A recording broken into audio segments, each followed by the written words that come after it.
Hello you guys, welcome back to my channel. So this has been a really difficult week for me. I've been having a lot of abdominal pain and so I haven't been sticking to my normal upload schedule, so I'm just going to switch it so that it is about every week, but I'm not going to have a specific date just because I want you guys to know that I'm here and I'm uploading as frequently as possible without having to stick to a certain date, because then I end up posting content I don't really like just to adhere to my schedule that I promised you guys. So that's what's going to be happening here. This video is all about my most recent endocrinologist appointment, and I have a lot to tell you guys. So I get very nervous to see endos. I haven't really had an endo that I fully trust and just absolutely love since my pediatric endocrinologist, who I stopped seeing when I was around 20. I do have a nice one in Albuquerque, but I don't see her as often, so we really haven't formed that bond.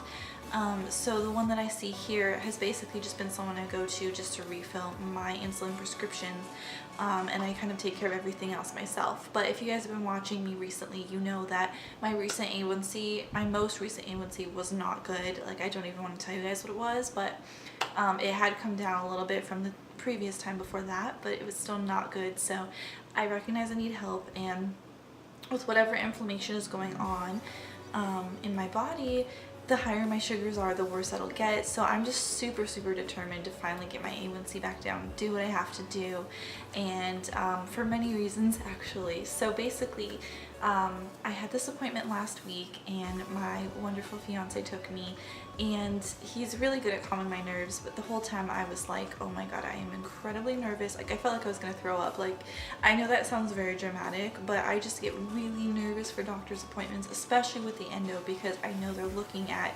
basically my whole life the past 3 months or so and seeing, you know, how lazy or not lazy I have been, and that can be really tough. Well, I just told myself that I need to keep the 3 main things in my mind that I need to talk to her about, and those were the continuous glucose monitor, like I talked about in last week's video or last time's video. If you guys missed that, I will put a link in the description so you can catch up on that.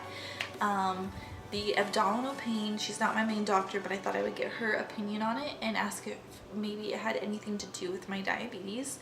And number 3, the fact that Mikey and I do want to have children, and just wondering what I need to start doing now in order to make sure my body is healthy enough to do that as a type 1 diabetic. So I told you guys last time that I was a little bit, I don't want to say afraid, but wary of this endo, just because she didn't seem to have a whole lot of knowledge about diabetic technology. But I learned in this visit that that's not quite true. I think the main thing that she just doesn't, not that she doesn't understand, but doesn't really like are the Omnipods. And I think that I just kind of misunderstood her last time, but it made sense this time around because she was going through my numbers and she actually went onto Omnipod's website after they downloaded all the data from my PDM. And she was saying, I just don't like the graphs with Omnipod. I don't know if you guys have ever experienced issues with it. I know I have, because they're still not compatible with Max, or at least I don't think they are. She wasn't using a Max, so I'm assuming that that's why. But she didn't like how on the graphs it just represented my numbers as little triangles without actually telling her the number.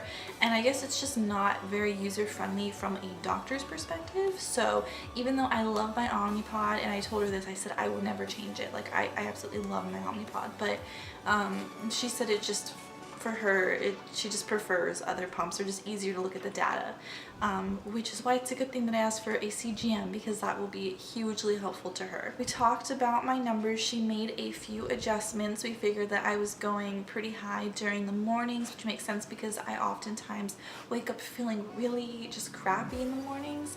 So she changed some stuff with my basal. We didn't touch my insulin to carb ratio because it's already pretty steep. It's at 1:6. Since then, I've had some lows, and I've actually changed it to 1:8 on my own, working with the numbers she had started me off with when I left her office. So that's kind of the role that I like an endo to have, is to kind of, you know, give me kind of a starting place, and then I can kind of work from there.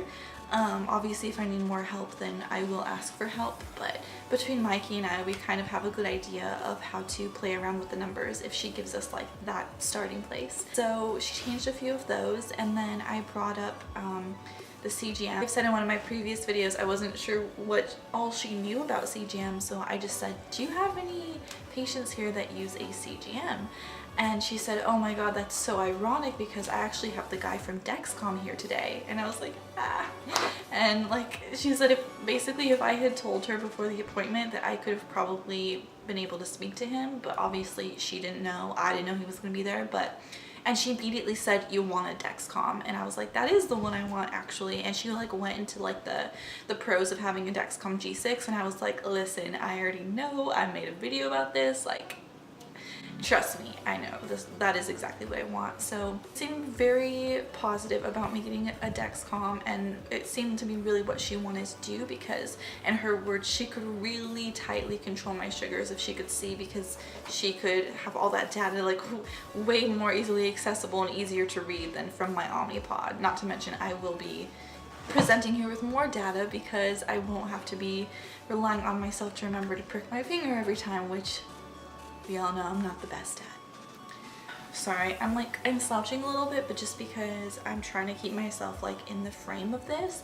and this is where I'm going to be filming for a little while. We actually have a house guest staying with us for about a month, and so this will be my background. So I will slouch a little bit to make sure like the top of my head doesn't get cut off. So then we started talking about my abdominal pain, and she said she does not believe it is diabetes related, which would be gastroparesis, just because I do have a relatively good appetite. I am not like immediately throwing up after I eat, things like that. And I explained to her, you know, how many gastroenterologists and other doctors and people I've spoken to about it, and she said what I've actually heard quite a few times, but I've never really taken the advice just because it sounds scary to me. But she said the only way to find out really is to have an endoscopy.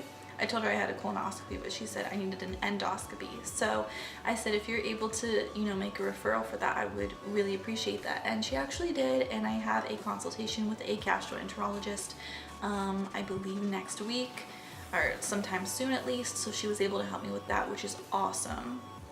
And obviously everything is just related back to diabetes, because if I'm in pain, that's not going to be very helpful to my blood sugars.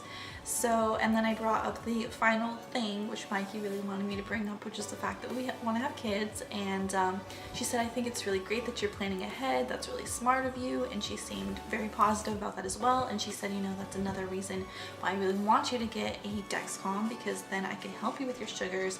And I said, you know, what does my A1C really need to be in order to have a successful pregnancy? And she said something which I thought was funny. So she said that she just wanted to avoid those highs because those can cause miscarriages, which is terrifying. So yeah, it was overall a very positive experience, which I was not expecting. So I'm really glad about that. And then she went and she got the paperwork for the Dexcom for me to sign, and I signed that, and she said to expect a call from them. She told me it would be about 6 weeks until I could get one, and then I'm assuming that same Dexcom rep will be there at their office and he will show me how to use it. I feel really good about this appointment. I feel like I finally got to a point where I was able to connect with my endo for the first time, and I actually kind of like her, which is weird because I wasn't expecting that, but I do like her, and I do trust her in helping me to get my A1C to where I want it, and to helping me get my body to where I want it to have kids. And yeah, so this girl is getting a Dexcom, and I am so excited, you guys. So that is my update for you guys. So thank you guys for watching this video. Please give it a thumbs up if you liked it. I will be back with another video. Please click the bell button so that you know when that video is up, and I will see you guys next time.